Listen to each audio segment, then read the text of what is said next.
Welcome everyone to Monday Match Analysis Special Interview Edition. I'm Gill Gross. Today's episode is our post-major chat with Steve Flink that we do after every major. In this case, we get to do it after one of the great major finals we have ever seen. And it happens to be easily one of my favorite Steve Flink episodes that we've ever done. You know, matches like this, not only are they fun to talk about because they're great matches, but they also give you a lens and a vessel to think about things big picture. And that's kind of what we did here. We talked about Alcaraz and Sinner more zoomed out. And to me, this was sort of the arrival and an emergence of sort of them as the new two, if you want to give it a name. And where does that leave Novak Djokovic? Where does that leave the original next gen of, you know, guys like Zverev, Tsitsipas, Medvedev, and Rublev? And what are the chances of somebody like Draper and Fonseca or Mensik joining those two? So these are just some of the topics we got into, and I think you guys are going to enjoy it very much. Before we get to that chat with Steve Flink, I want to tell you about a very exciting giveaway just for Monday Match Analysis listeners, brought to you by 10S Tennis Supply. We're giving away some top-tier tennis gear that can seriously level up your practice and court management. Things such as a sturdy, easy-to-handle ball hopper that makes collecting the balls a breeze, or a coaching aid designed to help deliver precise, effective drills. There's also a reliable scorekeeper to keep those matches running smoothly, plus a ball machine accessory that ensures consistent, effortless feeding. And for the courts, a professional quality court roller that keeps surfaces smooth and ready for play. To enter, just click the link in the show notes. It's simple, quick, and you could be the lucky winner of these premium court supplies from 10S. So don't wait. Check the show notes, follow that link, and get your name in the hat. Big thanks to 10S Tennis Supply for making this giveaway possible. Good luck. And now, here's Steve Flink. We're joined once again by Hall of Fame tennis writer Steve Flink for our traditional post-major chat, Roland Garros 2025. Steve got a good laugh out of me when he came on the Zoom. He said, this one will probably be 5 minutes because there's not much to talk about. You are the author of one of the books behind me, Steve, The Greatest Tennis Matches of All Time. So if I do say so myself, you're kind of an authority on this stuff. We certainly got an all-timer in the men's final. I don't think it's possible to say any match is the greatest of all time. Do you agree with that? You know, I do and I don't. For instance, just to give you an example, in the book, I went ahead and ranked these matches, but really just for fun. And I weighted as best I could. And in the book, which came out in 2012, I had Nadal, Federer, 08 Wimbledon, #1, which I think I would still do. But I agree, it's probably a better idea to just put them all in an elite class. And obviously, we knew the instant this match ended that it was a classic. We knew immediately. Where exactly to place it is a taller order, but we knew it was and the best part of it is that I'm sure you come across a lot of people, Gil, in your world, both both at Tennis Channel and wherever you're traveling and whoever you're conversing with. And I feel like this match widened the world of tennis. This match was the kind of match that had people coming in midway in some cases, and who I think would have been general sports fans that were just enthralled with what they saw. That to me is the best part of the whole thing. Spot on. I think it was a moment in which Sinner and Alcaraz could be superstars for the first time outside the tennis world. Right. And they needed that match, first major final and all that. And delivering as they did, they needed that match to vault them, I think, into another level of stardom. And I think Alcaraz at this point has finally, and Sinner too, but I think even more Alcaraz has finally probably gotten to the point where he's like household sports fan, general public, well known. Still some work to do before you get to big three status, but I will say, it's probably, can we say it's the greatest comeback of all time? That's what I was really what I wanted to get at, Because if we can't say it's the greatest match of all time, which I don't want to say, I kind of say, okay, there's this 10 out of 10, 100%. It has everything. It checks all the boxes. And there have been multiple matches over the course of tennis history that you can say that about. But is there a comeback that has ever compared to this one? I don't think in modern times, certainly not modern times major final. And to me, that's one of the that when I did the book, that was one of the things I did feel strongly about. I deal with few exceptions. I picked final round matches at majors, and so looking at it in that context, obviously we know in 22 Australia that was a magnificent comeback from Nadal against Medvedev.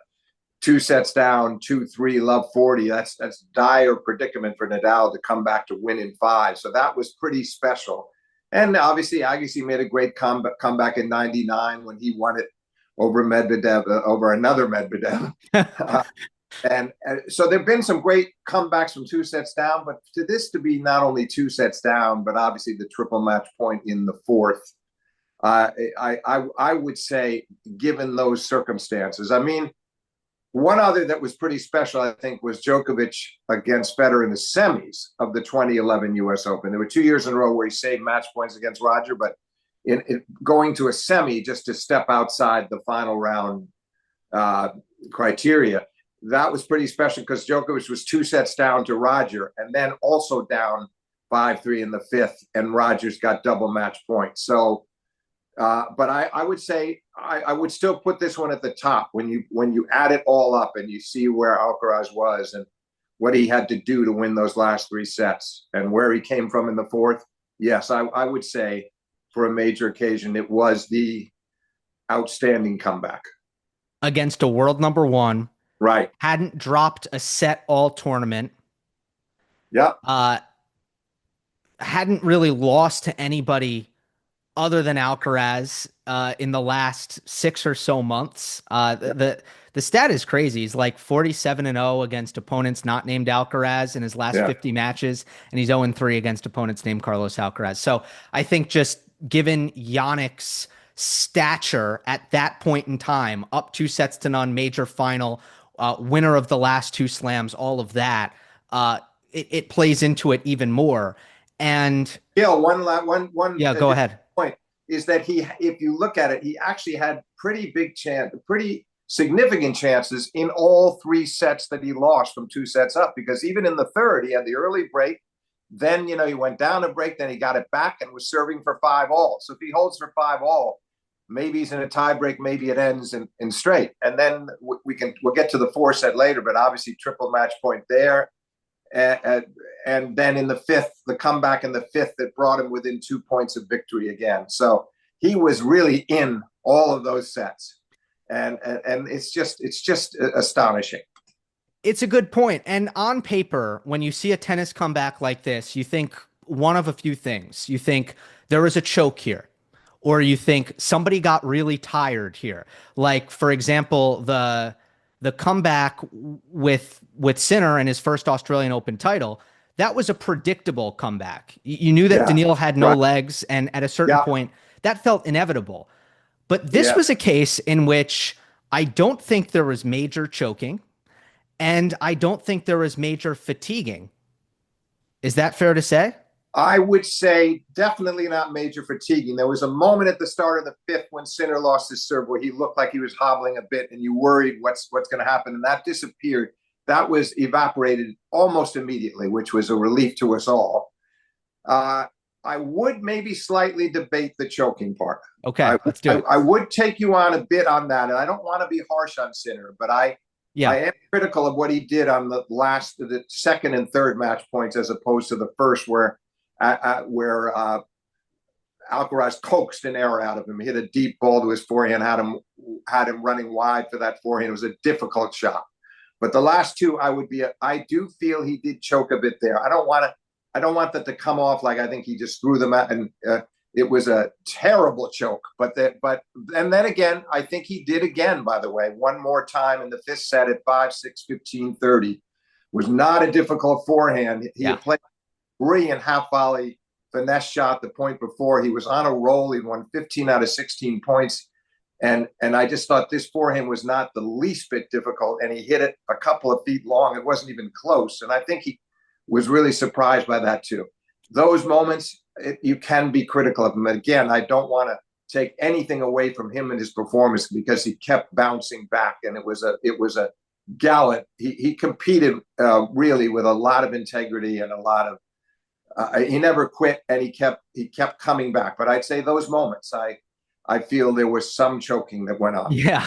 No, I can't argue. And it's fun. A lot of people will have listened to my post-match analysis, and those were also the two moments that I pointed to and said, okay, these were big mistakes. These mistakes were self-inflicted and may have cost Sinner the match. I think the 5-6 one is tough because Jannik played such a good return game other than that 1 point. So right. But that's the thing. When these guys, we judge them by the highest standards. Right. The rest of that game was brilliantly played by both players. It's just that if he keeps that ball in play at 15-30 and finds a way to win that point, he's now at double match point again. So it's such an important point, and you don't want to give it away. And contrastingly, you had Carlos, and when he's down triple match point in the fourth set, made sure not to make any mistakes. He got help from Sinner, but you could tell that Carlos was not going to go for too much on any of those match points. So I wish that Sinner had that attitude at 15-35-6 when he's won 3 games in a row, and he's in a position to run out this match with 4 straight games. And I felt badly for him because it didn't look, by the way, that he was going for. Didn't seem to me that he was trying to hit it that hard or that well. And that made it all the more surprising that the ball flew long. Yeah, I agree. I think he was just trying to trade it. And then the missed second serve return at 15-40. Yes. Does it add salt, like a little more salt in the wound that he missed that same return in Rome on set point in the first set? It almost looked like an instant replay. It was a kick serve tee, and he hit the backhand return long. And then I think on the 30-40 point, it was a deep ball by Alcaraz. If Jannik missed anywhere else, it would have been one thing. He probably should have lifted up from that position because he was falling backwards behind the baseline. Yeah, he was. So you don't want to hit the net from there. No, you can't hit the net. That's the thing. That's the one thing you absolutely got to avoid. And you saw the look on Sinner's face. Maybe he thought he got a slightly bad bounce. I don't know, but he was perturbed and he was disappointed in himself. There were other moments like that. Even when he had the break at early in the third, he's 1-love and he had a game point and he pulled the forehand wide. And after he lost that game, there was a close up of him. And he had that look on his face like, why did you do that? You just won the tiebreak in the second. You're up a break in the third. Why did he was disappointed in himself. But again, he couldn't have been more commendable in the way he put those moments aside and got on with it. It would have been very easy to just bow out 6-4 in the fifth after all he'd been through. And Carlos serves it out. And I tried hard. I had him in the fourth. But that was a tremendous breakback game. So I don't want listeners to think that I'm not trying to be overly critical. I'm just trying to be discerning. Yeah. No, and I think it's true. And part of it is me saying, acting like it's binary, choke or no choke. We all know that there's levels to it. It's not one or the other. It can be in 100%, a 50%, a 20%. And this was, I think all things considered, this was just on the lower end because there were moments where Sinner could have been better, but for the most part, he was right in it the entire time. Didn't give away any of those sets, as you mentioned, in terms of like there were no throwaways there. He built lead, he had opportunities in all 3. The third set tiebreak is interesting. Not a lot of people have talked about the third set tiebreak, but. I don't even know if we should. Alcaraz hits 2 aces. He hits a bunch of great forehands. Sinner misses some backhands. But I want to talk about Alcaraz's clutchness because at this point, he's got an incredible 5-set record. He's perfect in slam finals. He's 5-0. There have been 2 moments in his career already. The 5th set, Wimbledon 2023 against Djokovic, and the 5-6 game combined with this 10-point tiebreak in this final against Sinner, where it's almost just a fireworks display when all the chips are down And it's Yeah. the most meaningful moments that you can have on a tennis court. And Alcaraz is putting on a show and coming up with just unbelievable point after unbelievable point. And I'm just Know so what it reminds me of, Gil? Just to, go ahead. sorry to jump in. I remember Federer saying something once about Djokovic after losing to him in that Paris indoor event in 2018. And it wasn't one of their incredible skirmishes, tiebreaker in the third. They had so many matches like that. And Federer said afterwards, Novak is feeling it right now. He's feeling it. And I think that describes what Carlos was like from 5-6 through the final set super tiebreak at the end. He suddenly just said that's it. I've got this. I have this. And he didn't care what Sinner did. And poor Sinner was, he made a couple of errors. With some luck, he would have been able to stay with him early on, but there really wasn't much he could do to combat it. And it was just more Carlos turning up the volume of his talent, just displaying his genius, because there's very few guys that could produce that at that moment after all he'd been through, and nearly 5.5 hours at this point to produce that kind of tennis when the chips were down. It was spectacular. Fireworks is a great description. And you have a million different things happening. You have a drop shot here. You have a backhand down the line. You have a forehand cross court. It's just so many different things, which is part of what always amazes me. Pete Sampras was also unbelievably clutch, right? And that's because you think he trusted his serve above all else and it was always going to come through. Is that a good short summary of Sampras's clutchness?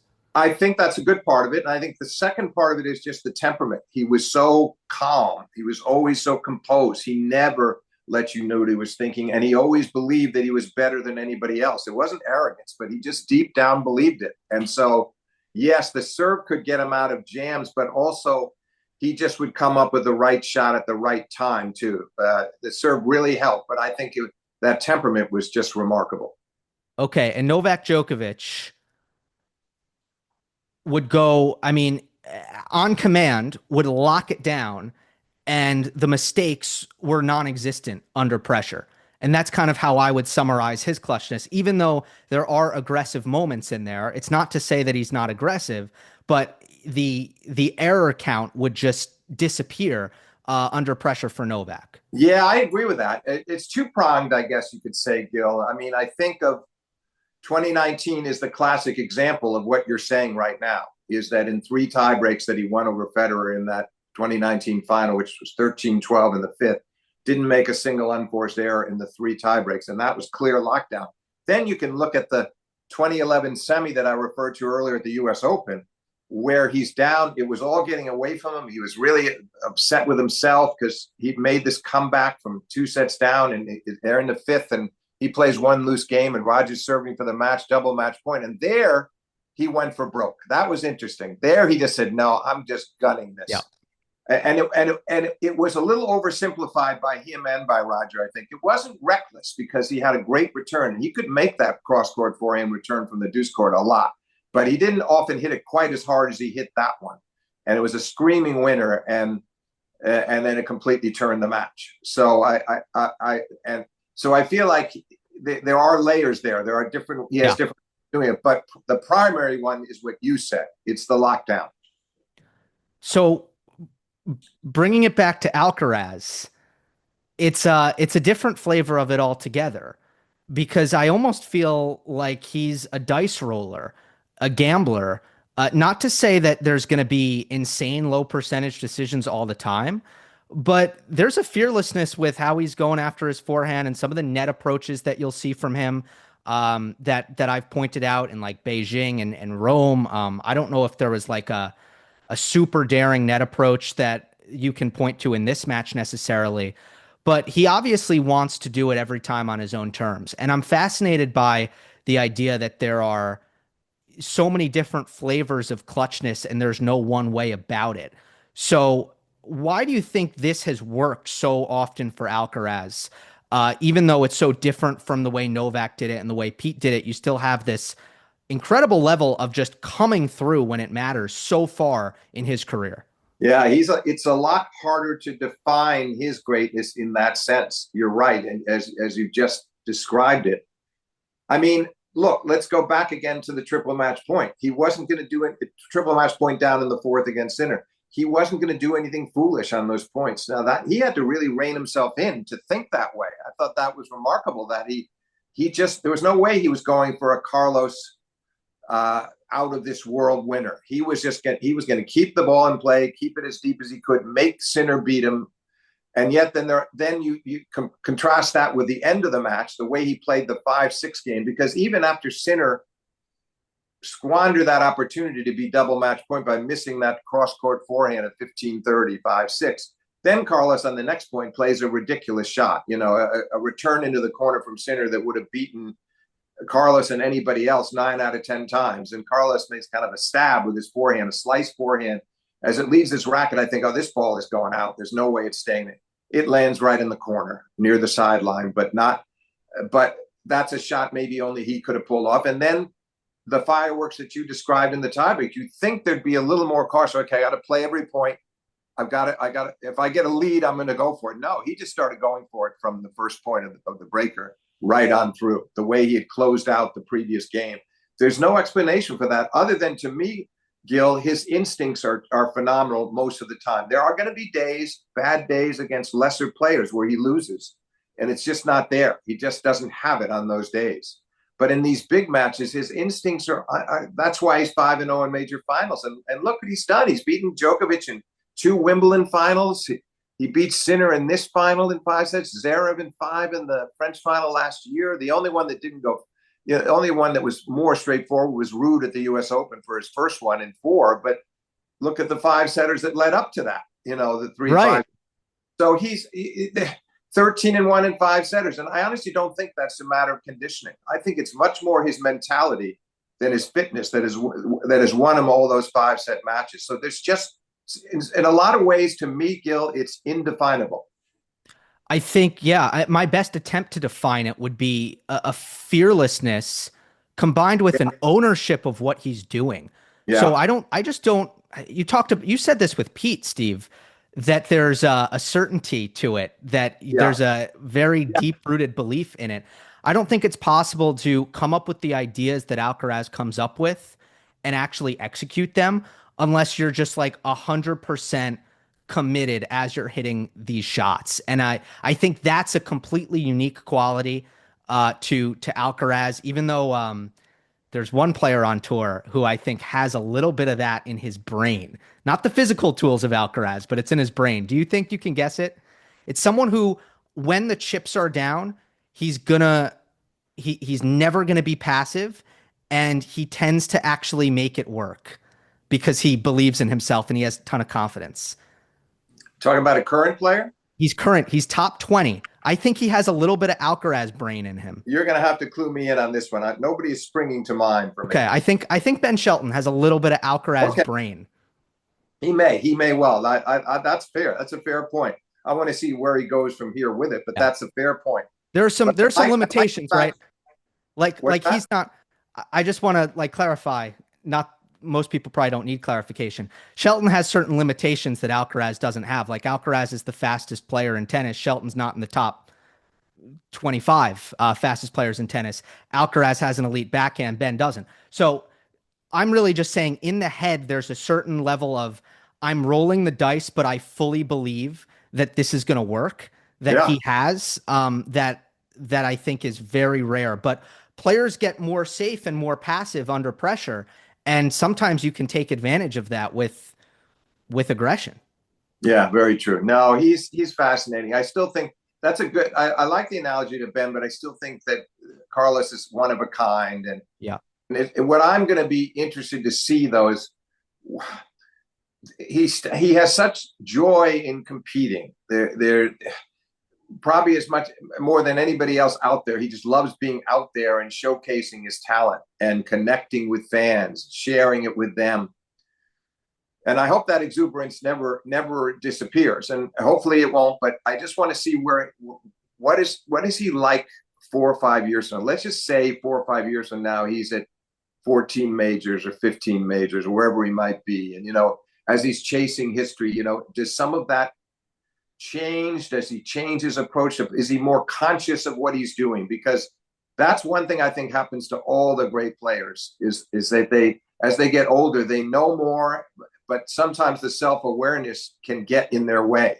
They know too much. And others, I always remember this conversation with Tim Gullickson was coaching Martina Navratilova, and I was doing some commentary in Madison Square Garden at the women's championships there, and Martina had let this match get away against Sakova. I think it was 6-2, 5-3, 30-15. She was really close, definitely serving for the match, and she lost in 3. And he came around the next day, and we were talking, and he starts reciting where she was. Oh, she was at 30-15. She served for the match. She doesn't lose. I said, but Tim, it's not automatic anymore, because she was older. She was just slightly past her prime. You know, her best years were 82 to 86, and now she was still great, but not quite as good as she was. And I felt like that can creep in with these players. I wonder if that will ever be true with Carlos. It's going to take us a long time to find out because he's so young. But you see what I'm getting at? I do, yeah. I think here's the thing. I think he's worked through some of those ebbs and flows. There have been moments where we've seen he has lost that, and he's been able to regain it at times. So I think that's encouraging. The fact that he kind of knows how to get it back when he's feeling overcome by stress and pressure and not enjoying himself on the court. I think there have been multiple short phases in his career already where he's sunken into that. And he seems very aware, and his team seems very aware about needing to kind of allow him to express himself in certain ways. But yeah, it's going to be a challenge moving forward. But you know what, Gil? Sure. I hope that Ferrero and his team learn from this, because I know Ferrero, I get the feeling he really tries hard to have them perfectly schooled for every match and planning what needs to be done out there and what the tendencies are of the other players, et cetera. But Carlos is an artist, and I think we can't lose sight of that.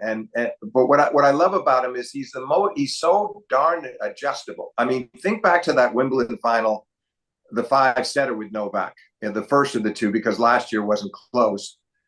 But Djokovic had won the first set. Carlos got out of that second set tiebreak from set point down, and they go into the third. And especially in the first set, but even to some extent in the second, I thought he was spraying a lot of forehand returns. Novak was picking on that forehand, especially in the deuce court, and Carlos was going out for big returns. They're missing by feet. And then suddenly in the third set, every return, he's blocking them back. He's getting every return back. They had that marathon game on Novak's serve before he finally got broken. And part of it was Carlos's ability to say, okay, I can't keep giving away these points with errant returns. I've got to make them play. So I just think what we find time and again is he actually can win. It isn't always with the spectacular. Sometimes he'll get down to the bread and butter, and sometimes he'll just say, okay, this is a time to keep the ball in play. There'll be time for me later to unleash my best shots. Yeah, I agree. Andrea Petkovic has a theory that I liked. She basically said Sinner is so good that he focuses Alcaraz, because Carlos knows that he needs to get to that level, and the knowledge that he needs to get to that level actually reins him in and clarifies his focus and his decision making. And I think that was a good point from Andrea that I tend to agree with. Yeah, I think she's absolutely right. And I must say, I feel sorry for Sinner. Sinner has to be the victim of every time. And what do you have to do? You're Sinner, and you really haven't played a bad match. You could say he played a disappointing second set in Rome after having the 2 set points in the first set. Which I think was a fitness thing. Right. Just coming back, absolutely. But then all the others. Indian Wells a year ago, 6-1 first set, he loses. Roland Garros a year ago in the semi, 6-2, 2-love. And you're thinking, oh boy. And, Alcaraz wins the second. Sinner still wins the third, goes out in 5. China at the end of last year, he's serving at 3-love in the tiebreak, never wins another point. Carlos erupted there in a similar fashion to what we saw here in the final set tiebreak. It's just time and again. And then, of course, this match, which we reviewed. But my point is that you could say Sinner could easily have won 2 or 3 of those of the 5, easily. But Carlos, that the Petkovic point is well taken because Carlos he has great respect for Sinner. He's been saying it for a year or two. Sinner, he sees that as his rivalry, and he applies himself in a way that maybe he doesn't against any other player. Right. And then we see that same pattern when it comes to the scoreboard and how the scoreboard might apply pressure on Alcaraz. He always responds well when he has to step it up. He seems to be able to do it, whether it's because Sinner's across the net or because he's in a sticky situation. You think back to Wimbledon last year, Tiafoe puts him in a little bit of trouble. Humbert puts him in a little bit of trouble. He finishes these matches with a flourish when he has to, and you see the 5-set record again. When margin for error is gone, it's the 5th set. You better play well right now. Yeah, right. And those circumstances help him. They do. Time and again, he responds. The question I have, Gill, is will Sinner develop? Will that start happening more with him? I mean, obviously it has against everybody else. The question is, can he then find this inspiration or find this philosophy and say, okay, I've got to, and produce his best stuff when he absolutely has to, so that he can close out, that he can put the clamps down and win some of these close. Because let's face it, go back to the 22 U.S. Open. Sinner is in a great position. He's 2-1 with a match point in the 4th set. He's a breakup in the 5th. Carlos noses him out there in that effort. So it's like he's down 8-4 in the rivalry. He could just as easily be up 8-4. And I don't want to pin that all on him. A good part of it is Carlos's ability to play his absolute best tennis under pressure when he needs it the most. But the question is going to be, can Sinner find that against Alcaraz? That to me is going to be the key.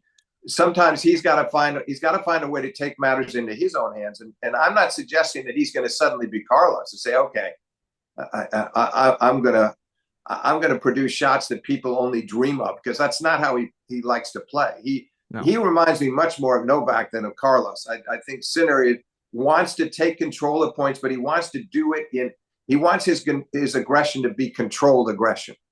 And Carlos is like, no, I'll tell you what's controlled and what's not controlled, because that it depends on how I'm feeling at any given moment. Yeah. So I think Jannik tried to take matters into his own hands a little bit more in this match. Yes. The pace was increased. In the 1st set, he actually missed a lot more balls than I think he normally would like to, because he was just trying to keep that pace at a maximum at all times. And the return, the second serve returning, and the first serve returning, I felt Sinner had more offensive intention on his returns. So I think you're right. And I think he knows you're right too, because I think he tried to make that adjustment. And then the question is, Sinner tried to make that adjustment. I think so. Yeah. Yes, he did. That's a good point. I'm saying I want to see him do it when he needs the match is on his racket. Yeah. And I'm not saying I have the formula, because I think he was trying to be aggressive on the first match point. He's pulled up the court. He's trying to go for it deep down the line. He doesn't want to let Carlos hit a forehand. He wants that shot to go deep to his backhand. He misses not by much, and obviously the next two he squandered, but I think he was trying. I don't think he would. Even the third one, which he butchered, I think he wanted to be aggressive. He hit it in the net, but he was trying to hit it hard. So I just feel like there's no magic formula here. It's all happening so fast. You've got to produce in an instant. But obviously has that knack. I'd be curious to know, Gil, whether he and Cahill or his camp, whether he likes to look at DVDs or go on YouTube and re-examine these matches when he has a little distance from it. I mean, would he do that, say, a week from now? It's too soon right now. But would he come back to it when his emotions aren't quite so raw and say, I've got to see that. I know it. I know what it felt like in my mind. I want to watch it again now and see where did I go wrong and how can I correct this? Yeah, the question is, what stones haven't they turned yet? Because obviously, since the losing streak is now, extended 5 matches. Sorry, they've gone through this process over and over again. What are we going to change this time? What do we need to do better this time? My read on it after watching the final, okay, where can Jannik get the extra 5%? I think it's something that he has worked on very hard to beat players like Medvedev and Djokovic, which is to vary up the attacking even a little bit more, because Alcaraz started to get used to the pace as the match went on. And there were some attacking forehands. Like if you look at the 40-30 championship point, which I think it's a good example to use, especially because everybody sees it in their head. That first forehand, he hit it very hard, but he hit it very straight and through the baseline. Yeah, I yeah. think, what about, I feel like the next level, and I know this is kind of a stretch because it's not the bread and butter, but can that forehand be more angled? Can it potentially be a drop shot? Can it be a net approach behind it? Like maybe Yeah, he does need to be a little more Alcaraz-like in terms of how he's figuring out ways to finish points when he has a chance. yeah, no, I agree. I mean, I would actually like to see, he lost that point at 5-6-30 all when he hit that great return into the corner that Carlos managed to slice back deep. But I'd like to see more of that. I remember thinking at the time, why I'd like to see him try that more often rather than the down the middle, and so give Carlos different things to think about, because Carlos is not going to make that shot. That was another clutch moment. He's not going to make that every time. You force him to play that shot another 5 times, he might miss it 3 times. And so I just feel like, yes, those are the kinds of things that Sinner must think about. Yeah. I have one more point for this. He continues to have meh serving performances against Alcaraz. Percentage wise, they've all been pretty low. And you think on paper, that's one area where Jannik has an advantage over Carlos. I just don't feel like it's played out that way when they've gone head to head. No, this match was typical. Lots of breaks from both of them, and you're right. It should be an advantage. Interestingly, his percentage was really quite low against Novak too. It's just Novak was not able to make much of a dent on Sinner's second serve. I thought Novak was a little too passive on those second serve returns. He wasn't trying to be that aggressive, and so the low first serve percentage was not getting Jannik in trouble.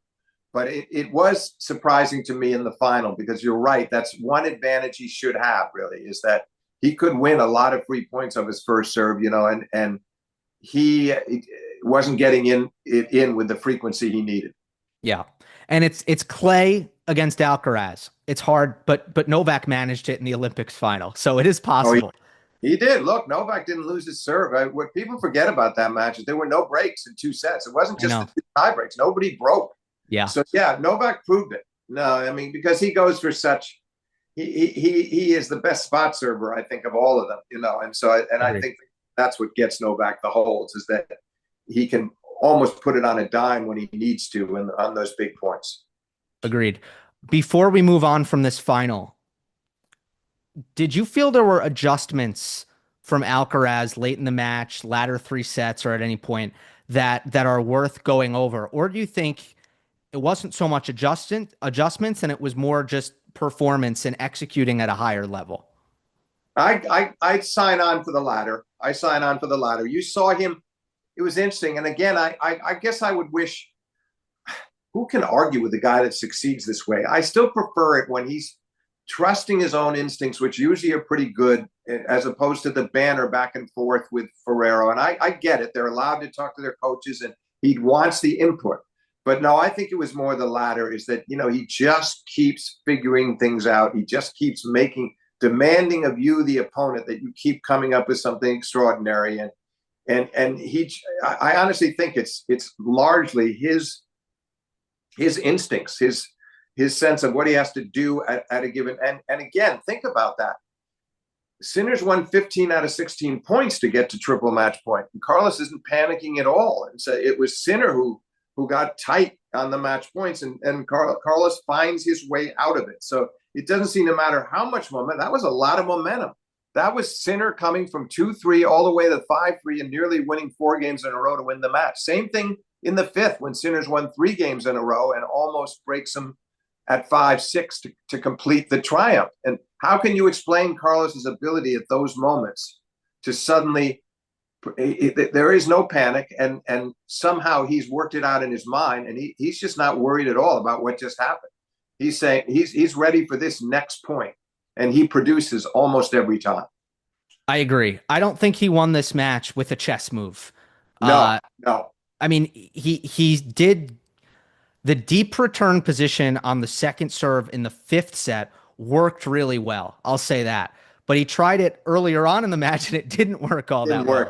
Yeah, no, yeah. Mac was complaining about that. He didn't like a movie, Matt, because in the first set, in those first three service games, when he's got him down break points every time, he standing in close was working. Then he moved back, and for quite a while there, it wasn't working at all. And I'd like to talk to Johnny Mac about. I think he hates deep return positions, and usually, and I like them. I think there's a reason you're seeing them more and more and more. Anyway, we don't need. I think the coaches like them too, and they have their reasons as well. But in any case, I think and look, in fairness, Ferrero was probably telling him at certain times when to stand, when to move back and when to hug the baseline more on those returns. But he just has that sixth sense. It's ridiculous what he's able to come up with at these crucial moments. Yeah. And then the other thing, I think Alcaraz's forehand just generally got better as the match progressed. Yeah. It did. Okay, right now, this final, it was a rematch of Rome. Alcaraz and Sinner have won the last 6 majors. They have clearly created a little bit of a moat at the top of the game. And I want to talk about how the puzzle pieces fit around that moat. Starting, I suppose, with Novak Djokovic, we can kind of discuss his, you had the win against Zverev in the quarters, you had the loss against Sinner in the semis. But what I keep thinking about and questioning is third best good enough for Novak? Is he going to be okay with that at all? Or is that completely unacceptable to him? That's one thing I'm pondering. And then obviously the question other than that is, can third best win number 25? Or is he actually necessarily relegated to third best? Or can a quicker surface like at Wimbledon, can it elevate him to kind of close that gap that seems to mostly exist right now on a week-by-week basis? Yeah, those are really interesting questions. I mean, I feel like those are all the things, those questions are spinning around his own mind right now. But I think what he's saying is, okay, look, I played really well in Australia. I beat Alcaraz. I was going to beat Zverev, and I was going to play Jannik Sinner in the final. Who knows what would have happened? But I would have liked my chances. And frankly, I'm not sure he wouldn't have won that. I didn't think Sinner was necessarily playing his very best in Australia. That would have been an interesting match at that time. We'll never know what happened.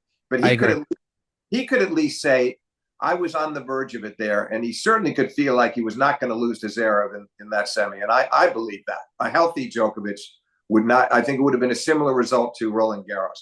Then the Roland Garros. Okay, then he finally gets that 100 title in Geneva, gets that off his back, and gets the confidence of playing all the 4 matches and winning a title, and takes advantage of a very good draw, and then rolls into that match with Zverev and comes from behind to win in 4 in impressive fashion. Okay, he loses to Sinner in straight. If you told him before the match you're going to lose in straight, he wouldn't have been happy. If you asked him after, he'd say, I played okay in the first set, I played better in the second, and I played my best in the third. So I think he feels like, okay, on the big points, and he couldn't convert those 3-set points. He got a little tight maybe on went for that forehand down the line on the 3rd set point and missed it. And the first one I thought was too passive. He tried to loop the return, almost a moonball return off a second serve. I didn't understand that.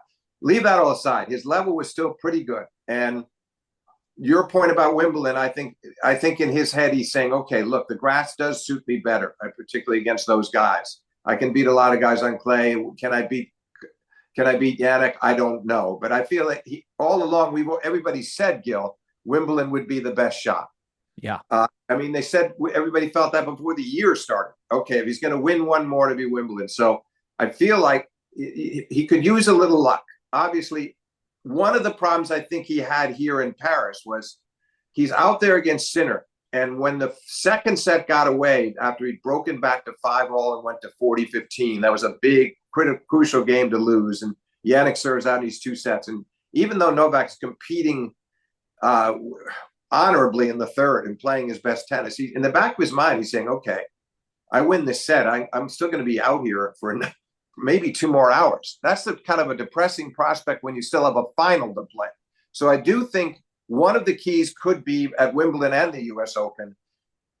Does he get a break and he's on Sinner's half or he's on Alcaraz's half and something surprising happens and they're out of the way so that he only ends up playing one of the 2. And actually in his case, I think the one of the 2 that's better is Carlos. He enjoys that matchup more. So those are the circumstances that could win him a Wimbledon. So he needs some luck. There's no doubt about it. But to get to your first point, Gill, let's say the scenario is not good. I mean, I still think that kind of thing could happen and he could get that 25th and he could get one more Wimbledon. But let's say it doesn't. Let's say that he lost in the semis of Wimbledon to Alcaraz and he lost in the semis of the U.S. Open to Sinner, and they're both fairly clear-cut. They're not 5-set scrapes. I honestly think, to get to your point about his number 3 good enough, it's not. It's not. And I can't imagine that at that point he says, as he's weighing it in the fall of 2025, but I can do it in 26. If I do this, that, and this, if I take the following steps, I think he would say to himself, look, this has been 2 years now. I did get the Olympics. That was great. That was best of 3, though. Do I really have it in me to win another slam when these 2 guys are as good as they are right now? They're in their primes and they're getting better. They're both going to get better. Isn't it asking too much of myself? So I honestly feel if that's the scenario and he doesn't come away with one of the next 2 majors, that in the fall at some point he's going to say, I'm done. This is no disgrace. I won my last major at the U.S. Open in 2023, but he gets to 2 Aussie semis in a row. He's in the semis of the French this year. He's been in the last 2 Wimbledon finals. Maybe he gets to another. But I think at that point he'd say, what's the point? The purpose of me being out there and hiring Murray at the start of the year and pinpointing these majors is to get one more. But can I realistically, at 38, as I'm heading toward 39 in May of next year, I honestly think at that point, and then conversely, if he wins one of the 2, I still can't see him saying, well, I'll give it another year. Maybe I can get one more. It would just be silly and it'd be asking too much of himself. Do you agree with my points or not? I do. I think in a way, winning would probably get him closer to retirement, because he would probably feel like, okay, this is probably the best case scenario. I can go out on top, and another one's going to be really, really hard. I see him slowing down. I think he's at the point where he needs to beat Alcaraz/Sinner with less legs than them. And as I was watching him face off against Jannik, I was thinking, wow, Novak's ball striking is great. Novak's serving is great. The skill development that he's put in with drop shots and volleys, it's awesome. But he is playing Jannik with less leg than Jannik and hoping his skill can make up for it. And that's a really tough position for him to be in. It's easier the quicker the surface is. If it's grass, it's easier. If it's indoor, it's easier. Right. And that factors in. But I agree with you, Steve. And you look at some of the facts of the Sinner head-to-head right now, and they would be discouraging for Novak. Just the fact that he's not breaking Jannik's serve when they play. No, he's not. He's not. He didn't in Australia. He didn't in Shanghai. Yeah. And the thing is about this one, they're playing on clay at night, and he only broke once. Yeah, and what's interesting is he breaks Alcaraz a lot. That's a whole different matchup. Yeah. There's issues there. It's only Sinner. Look, Gill, think about it. He's 38 years old. He's playing against these 2 guys who are on their way to becoming all-time greats. And they're 22 and 23. Everybody, I remember so clearly in my mind, people would talk a lot when Roger and Rafa's rivalry was unfolding and say, but look, come on, he's 5 years older. Roger's 5 years older. And that was considered to be a big deal, that he was 5 years older. Novak is 16, 15 years older than these two guys. So it's really it's not an easy. It's to me it's commendable that he would go on trying to beat them. That's a lot of years to give away. We haven't seen anything quite like that. I mean, back in the 70s, I mean, when Rosewell lost to Connors, okay, Ken's 39 and Connors is 21 and then 22, you know, those Wimbledon US Open finals. So it's like everybody understood it's just too many years. It's too big an age gap. So when you talk about Sinner having more like the speed, obviously, and that's an issue with Carlos too, but Novak finds other ways around that. So look, I mean, I still say to me, it's admirable that he's trying, because think about it, Gil. Margaret Court has the 24, just like Novak. That's a ridiculous argument. Margaret Court won 11 Australian, you know, and a lot of the fields were weak. And whenever we have discussions of the all-time great women players, and Margaret would be in the top 10. Margaret, I don't want to diminish what she did. She had a fantastic record and she was a great player. But who do people talk about? I mean, they talk about Serena, they talk about Martina, they talk about Steffi, to a lesser extent, Chrissy. They talk about players that in so many ways surpass Margaret. So this idea that he has to beat her number. And also, women's and men's tennis are different. You know, those are different, separate races in my view. Serena was trying hard to catch Margaret. That's a different argument, you know, because they don't play against each other. So to me, I think it's unfortunate for him that he would even think he needed a 25th, because I think he's already proven where he belongs on the all-time ladder. He's already demonstrated that. He surpassed all the men. And to ask him to now break a tie with Margaret Court, I just think it's silly, to tell you the truth. Agreed. I think the court number is irrelevant. And 25, I said this a couple weeks ago, 25 is kind of arbitrary. I think it's a nice number. And other than that, that's about it. Yeah, that's about it. And look, frankly, I think it was more important in a lot of ways that he got that 100th career title. That's a number, that's a milestone that's worth reaching. The number. Yeah, it's a good number. And he'd always said, I remember when he won his 80th, and somebody asked him, you've won 80 tournaments now, Novak. He says, yeah, but 100 sounds better to me. Meaning, like, so he already was thinking 100 would be nice. And he had really wanted it. And so that to me is of more value in some ways. But I just think that when everybody's discussing this, and again, I don't want to sound like I'm knocking Margaret, because she's still one of the great women players of all time, but just about everybody would put Martina and Steffi above her. Most people would put Chrissy above her, certainly Serena above her. All these players, there's a whole bunch of them. And then you could argue about, you know, the likes of Helen Wills Moody and bygone eras. But I'm saying even just among modern players, there's a whole bunch of them that are consistently, in the eyes of most of us who are historians, above Margaret. So Novak is not supposed to be competing against her for that number. It's just kind of been manufactured. Yeah, no doubt.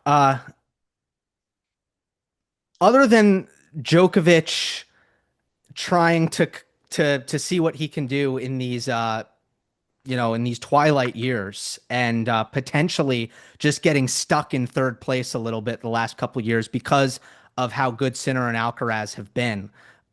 What about the group of players that we can refer to as the original next gen, who right now, if you were to survey, how likely is it that X player is going to win a major?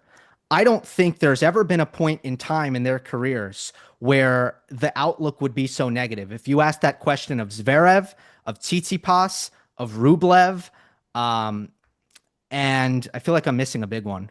Medvedev? Well, Medvedev got one at least, but sure, Medvedev getting a second. I just mean going forward, you know, the Sure. question of Medvedev winning a second. Yes, Medvedev winning a second. Rublev, did I not say Rublev? Yeah, you said Rublev, yeah. Yeah, you said Tsitsipas, and you had Zverev. And no, you're so right. And think about it, Gil. These guys were all preoccupied with dealing with the big three, right? For chunks of their, as they've come along in recent years. Zverev, I mean, they always thought, God, if only these three guys were. And now they have a new two. Now they've got Sinner and Alcaraz, and the predicament is not much better.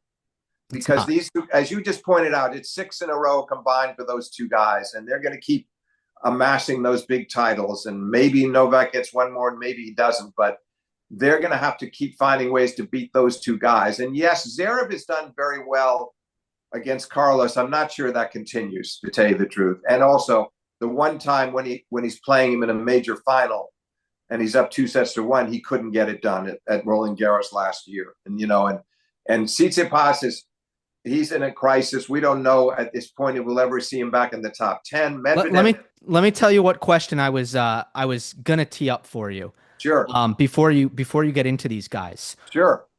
Who is most likely for a resurgence? And I know that Zverev is in a weird spot right now because he really is playing better than the rest of them. But between Medvedev and Tsitsipas and Rublev and Zverev in some ways, who do you think can find their way back to where they were, let's say 3 years ago?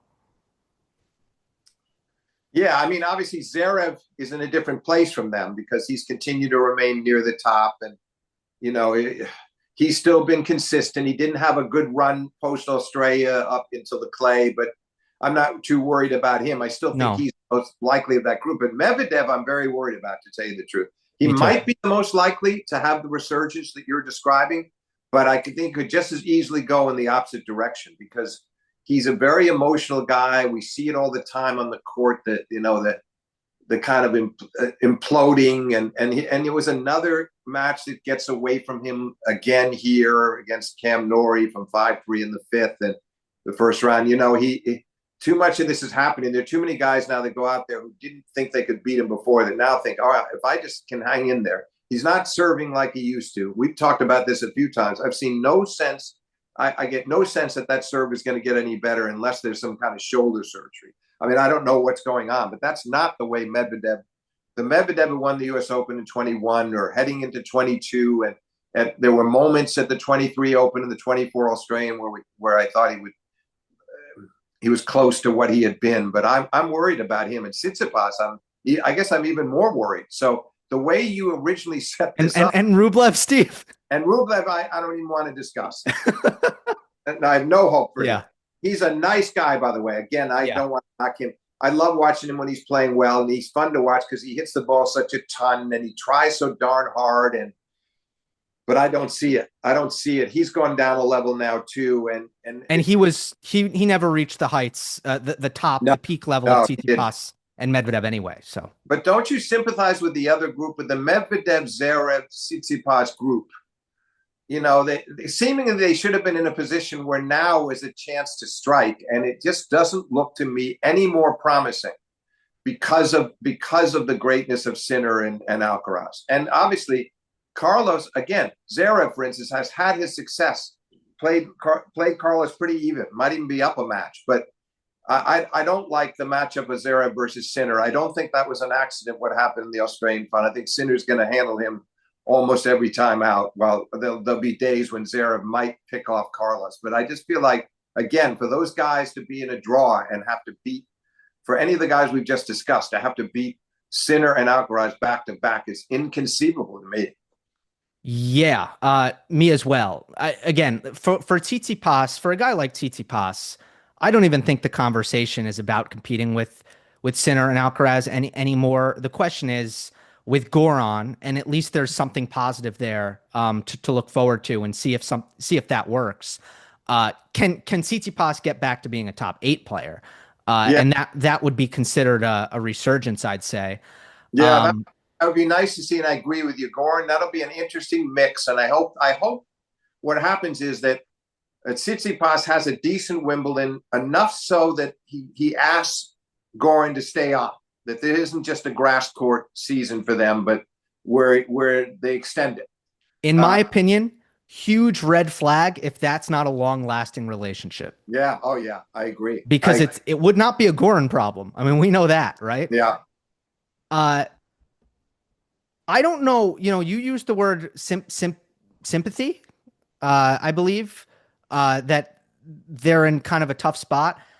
I know what you mean, because from their perspective, it is gutting how this is all played out. Yeah. At the same time, I think what happened was going to happen inevitably because they didn't develop enough and they didn't really get good enough. And if they were told when they were young players that all they had to do was hang out and eventually they would win majors because the big three would go away. If that's what they were telling themselves, then it's no wonder they didn't improve enough. And I think that's the lesson here. Um, in that sense, I don't know how unlucky they got versus this being a dynamic that was kind of always going to play out that way if they didn't get better as players. No, fair point. Fair point. I just mean this. I couldn't disagree with the word you just said. I just mean they had hopes for themselves. We had hopes for them. They were Right. they were all a lot of fun to watch in different ways, and there did seem an inevitability to them getting not necessarily a whole cluster of majors, but they'd all have some in their collection, and it hasn't panned out. And I just mean from in that sense. But again, as you were talking, I flashed to the 21 U.S. Open, that great five setter between Tsitsipas and Carlos. And that was like Carlos announcing himself that year. And I wonder whether Tsitsipas thinks back to that moment, because that was like the handwriting was already on the wall. He lost to this young kid, and it was the next year that Carlos won the tournament. But he kind of announced himself to the world. A lot of the tennis community knew him, but that was a big moment to do that in a major. And so he was on his way, and Tsitsipas had sort of been put on notice by this young Spaniard to watch out for him. That I think of that often. Me too. And I think the way that head to head played out very quickly for Tsitsipas Right. for Right. me was a huge reason why he started to get discouraged and panicked and confused about Yeah. who he was on the court and what he needed to do. Yeah, exactly. Okay, one more topic I want to hit, and it all ties back. We're kind of doing this big picture stuff, which I Sure. like. Yeah. Right now, if you say it's a two-headed monster, the question then becomes, can somebody be a third wheel? And you have Jack Draper, who's made huge leaps this year. You have Joao Fonseca, who has emerged this year as a real talent, although he has a long way to go. You have Jakub Mensik, who has won a Masters 1000 this year at a young age, and there's a lot to like about him.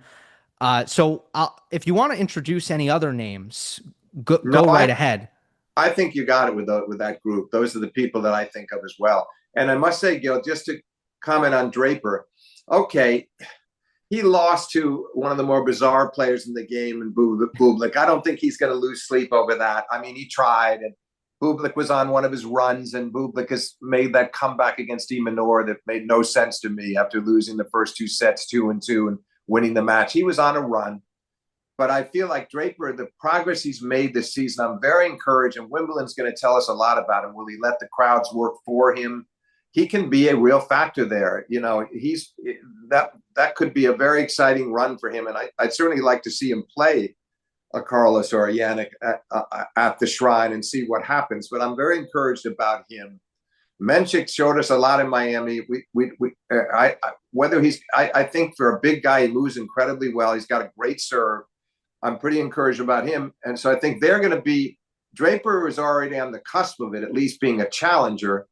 Mensik is going to make progress pretty quickly again, too. I think he's going to show us Miami was not an accident. And then Fonseca, I think we got to give him another year or two. But I like what I've seen in terms of his aspirations, you feel like, talk about big picture, you feel like he's got his eyes on the future, and he believes it in a way that few players do of his age, that his time will come. And I love his I didn't like the way I thought he could have competed a bit better against Draper in Paris, but I'm still very excited about him. I just think it's probably going to be more like 2027.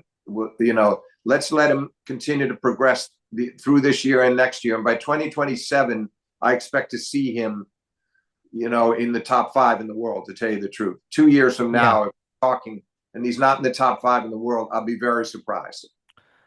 I don't know what my timeline is for him, but I said this year I think he'll finish around 30.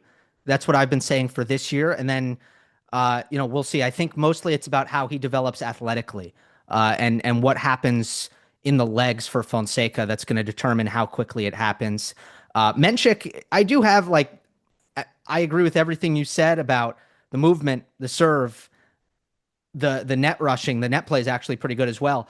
Yeah. Concerns about how things have played out at majors to some extent. The Right. forehand a little bit hot and cold, which I don't love because most of the top players do not have that quality. But Draper, I think he's really close. I don't think he's that far away. And No, I agree with that. if you keep drawing a straight line, Yeah. You're not that far away from kind of getting to that point for Jack with the way he's trended up. And I think that's been my biggest revelation this year is I look at the tennis Jack is playing and I don't think it's Jannik or Carlos, but I really don't think it's that far away. And I think he can join them. Yeah, he can. And he showed it. He beat Carlos on the hard courts. I want to see him play Sinner a few more times and see how that plays out. But I like where he's headed in Wimbledon. Let's face it. I mean, look, he's a big guy. He's got that great lefty serve. I think it's a huge advantage to be that kind of a lefty. Rafa's lefty advantage was different. It was more about the forehand than the serve. But I feel like I'm with you. He's close, and I want to see him in the latter stage. I want to see him in the semis of Wimbledon and see what happens playing either one of those guys. I'd love to see it with a buoyant, vociferous crowd in the center court as much as they can be, and one of their guys, and with the game on grass to really succeed. So that and let's just see how he rides out the year. But he's already up to number 4 in the world. That's no accident. He's earned it. Yeah, and he's had injuries, and somehow he's managed to do that without a clean bill of health, and he's getting healthier and healthier. So knock on wood that stays that way as well. And don't you like I just like the attitude, Gil. When you were talking about it being that close, I think a lot of it is the mental toughness, the approach. You feel like he's got that. He's got that distaste for losing. He hates losing. He competes furiously. I think the signs are there that he's got that mentally he's improved tremendously. Much, much tougher mentally. Totally agree. I think you see him get to the 4th round in Australia and he's like at 50% physically, and he's just still battling and finding a way to win 5-setter after 5-setter. Like what a show of character that was. And he's also done things like he felt like he wasn't playing well in the heat. So instead of staying in the UK during the off season, he went to Florida to feel that heat and humidity. So it's stuff like that, sacrifices. Of course he wanted to stay home, but it meant more to him that he acclimatized to the heat and be ready for Australia. And I think he's a workhorse. I think he wants it really bad. I think he's got great character. Could I see him maybe getting nervous in some big matches and that hurting him right now? I can. I think he still has that nervous streak in him a little bit, but yeah, I'm really excited to see what he does for the rest of the year. Yeah, the nervous streak is the danger. I don't disagree with that at all. I feel like he's starting to conquer it. I agree. The more he wins, the less it's going to happen. But that's the danger, and obviously that could happen with a crowd having high expectations at Wimbledon, and he goes out to play one of those guys in a big quarter or semi. Well, in this case, it would be a semi. Not wanting to disappoint them, not wanting to let them down, and not wanting to let himself down. But I feel like he's definitely making strides in that area. No doubt. Steve, one of the great Roland Garros conclusions we have ever seen. And I'm very proud of our attempt to do it justice with this conversation. It was really fun. Gil, it's always fun. And this one was a bit different. I liked the jumping around. You kept me off guard in the best possible way. Got to mix up your serve, Steve. Got to mix up your spots. Talk to you soon after Wimbledon. Okay, Gil.